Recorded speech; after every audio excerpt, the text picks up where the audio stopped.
ஜாதகத்தில் உச்சம் பெற்ற கிரகம் என்ன செய்யும்? ஒரு ஜாதகத்துல ஒரு கிரகம் உச்சம் பெற்றுச்சுன்னா அந்த கிரகம் என்ன செய்யும்? பொதுவா ஒரு உச்சம் பெற்ற கிரகம் நல்ல பாவங்களோட எந்த விஷயத்த செய்ய போதோ அதை நல்லா செய்யும். இப்போ உதாரணத்துக்கு குரு நல்லா இருக்கு, பொருளாதாரத்துக்கு நல்லா இருக்கு அப்படின்னும் போது அதோட தசாபுத்தி வருது. ஆனா அதே குரு உச்சம் பெற்றிருக்கு அப்படின்னா அந்த பொருளாதாரம் எதிர்பார்க்காததை விட பெரிய லெவல்ல செம்ம சூப்பரா நடக்கும். இதே குரு கெட்டு போயிருக்கு, சரிங்களா? ஒரு 8-12 தொடர்பு இருக்கு, அந்த கிரகம் உச்சம் பெற்றிருக்கு அப்படின்னா அந்த 8-12 உங்களுக்கு வச்சு செய்ய போகுது, வலி வேதனையை வச்சு செய்ய போகுதுன்னு அர்த்தம். சரியா?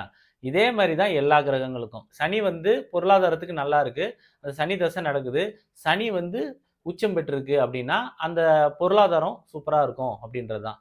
ஒரு கிரகம் கெட்டு போயிருக்குது அப்படின்னா அது உச்சம் பெற்றிருந்தா அந்த இது வச்சு செய்யும்.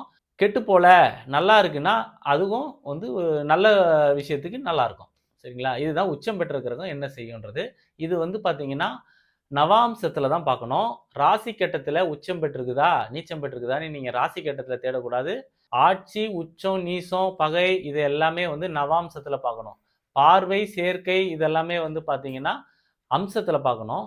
ராசி கட்டத்துக்கும் அம்ச கட்டத்துக்கும் நவாம்ச கட்டத்துக்கும் மூணுத்துக்குமே வேறுபாடுகள் உண்டு. இது நிறைய ஜோதிடர்களுக்கு தெரியறதில்ல. தெரியலன்னா என்னோட வீடியோ தொடர்ச்சியா பாருங்க, ஷேர் பண்ணுங்க, சப்ஸ்கிரைப் பண்ணுங்க. இது பற்றிய டீட்டெயிலான தகவல்கள் உங்களுக்கு கிடைக்கும்னு சொல்லிக்கிறேன். நன்றி, வணக்கம்.